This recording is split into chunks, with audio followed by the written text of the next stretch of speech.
Okay, stop comparing yourself. Stop doing what you're doing. हर सुबह उठना, किसी दूसरे के इंस्टाग्राम प्रोफाइल पे जाना, देखना कि वो आज दुबई कल बाली में बैठ के एक 5 स्टार होटल की 5 स्टार मील एंजॉय कर रहा है, एंड ये सोचना कि आपकी जिंदगी बर्बाद है और आपकी जिंदगी एक मजाक है, like it's your full time job. So I'm here to help you deal with this issue if you are facing this. And कुछ एडवाइसेस मैं शेयर करूंगी जो अगर आप इन पे वर्क करने को रेडी हो तो शायद ये आपको हेल्प कर पाए. Let's get into the video. और देखो, मैं ऐसा नहीं कहूँ कि मैं बिल्कुल परफेक्ट हूँ. कभी कभी I catch my self doing that. कभी कभी ऐसा होता है कि मैं घंटों लगाती हूँ एक वीडियो शूट करने में, उनको एडिट करने में, देन पोस्ट करने में, एंड देन 3-4 घंटे बाद मैं देखती हूँ उनमें barely कोई व्यूज एंड लाइक्स आए हैं. फिर मैं इंस्टाग्राम ओपन करती हूँ, स्क्रॉल करते हुए मैं देखती हूँ कि किसी ने कोई ब्लर सी वीडियो डाली है, ब्लर सी पिक्चर डाली है विदाउट एनी एफर्ट, एंड उसमें मिलियंस एंड मिलियंस में व्यूज है एंड 100 के लाइक्स है. तो मुझे भी बुरा लगता है. But let me tell you something. No matter how much you get into this cycle, ये जो साइकिल ऑफ कंपेरिजन है, आप जितना भी अचीव कर लो, it will never be enough for you. You will always find someone doing better than you. आपको हमेशा ऐसे लोग मिलेंगे जिनके पास आपसे ज्यादा पैसा है.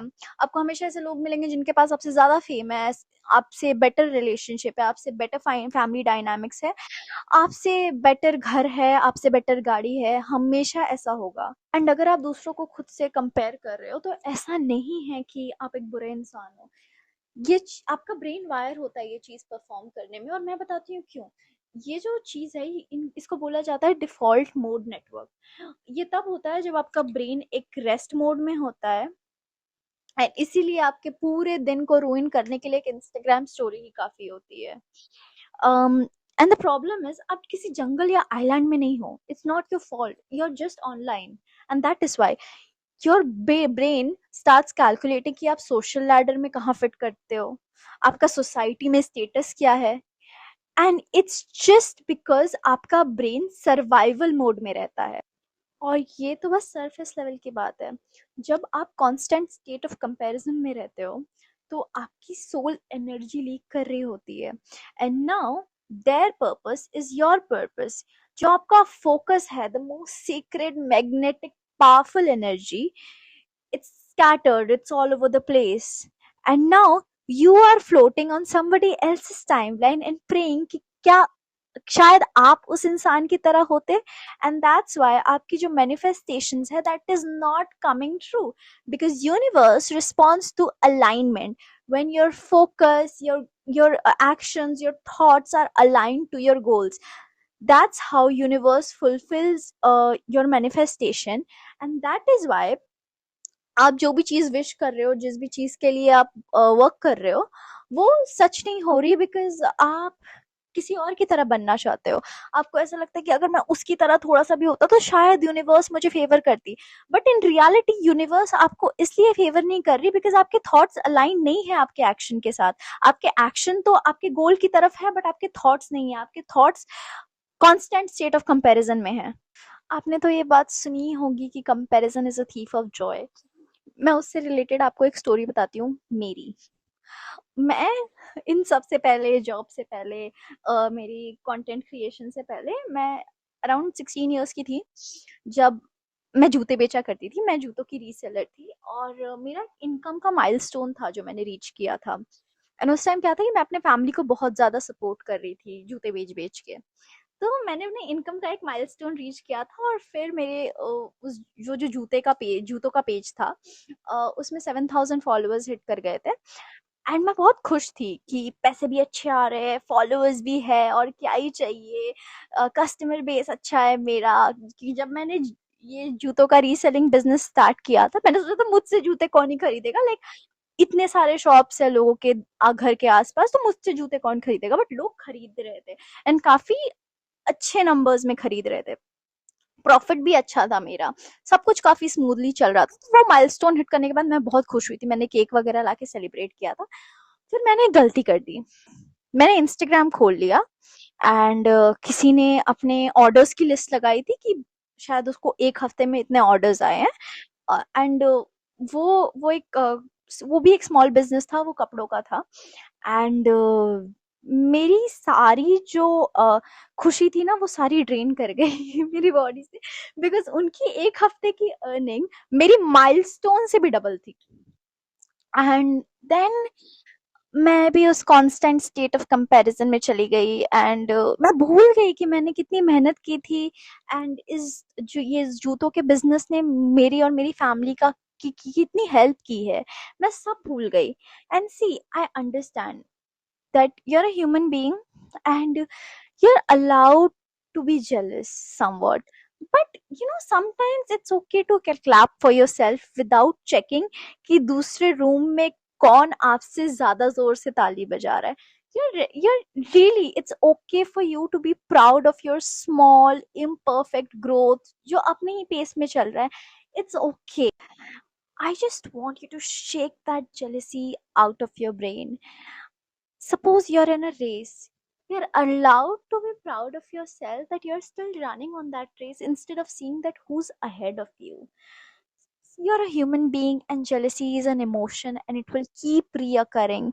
आप हमेशा इस चीज को फिर डील इस चीज से डील करते रहोगे, and sometimes it will happen that it will become very intolerable. So I want you to do something. आप खुद से पूछो that what is about them that's triggering me, and what part of me wants to feel that it's enough and I am enough.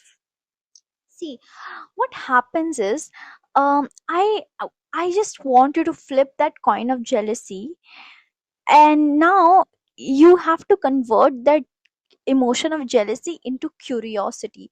So when you flip that coin, now your curiosity will act as a fuel towards your goal. Instead of hating on that person and hating yourself, you have to ask yourself that how can I do that. You can do the same thing as that person and you can use that person as an inspiration, and now you have a goal to work towards, and now your brain is not on that rest mode. Your brain is now working towards a goal that you have set by taking that person you're jealous of as your inspiration. See, sometimes it happens that we compare ourselves to people who are not even in the same path as us.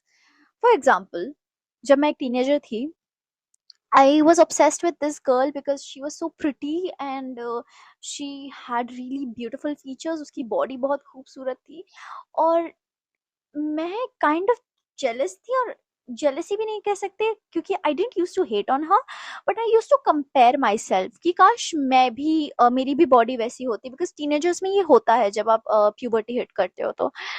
But एक दिन जब मैंने उससे बात की और फिर मैंने उसको जानना चालू किया, तो फिर मुझे पता चला कि उस लड़की को ईटिंग डिसऑर्डर है। एंड देन मैंने रियलाइज किया कि मैं वैसा कभी नहीं कर सकती। I can not make my body and mind go through what she's making herself go through for the body that she has.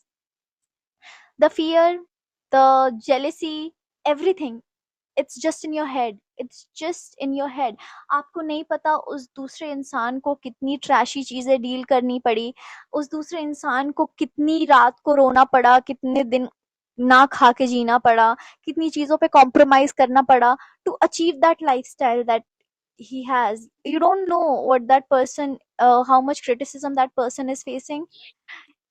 I just want you to know that stop disrespecting your journey just because आपने कुछ ऐसे पल देख लिए उस इंसान की जिंदगी में जो आपको लगा कि बहुत अच्छे हैं, एंड इस वजह से आप अपनी हीलिंग को, अपनी जर्नी को, अपनी ट्रॉमास को जिनको आप डील करके बाहर निकल के आज यहाँ खड़े हो, जिंदा हो, खुश हो, उनको डिसरिस्पेक्ट कर रहे हो। आप भगवान की ब्लेसिंग को डिसरिस्पेक्ट कर रहे हो।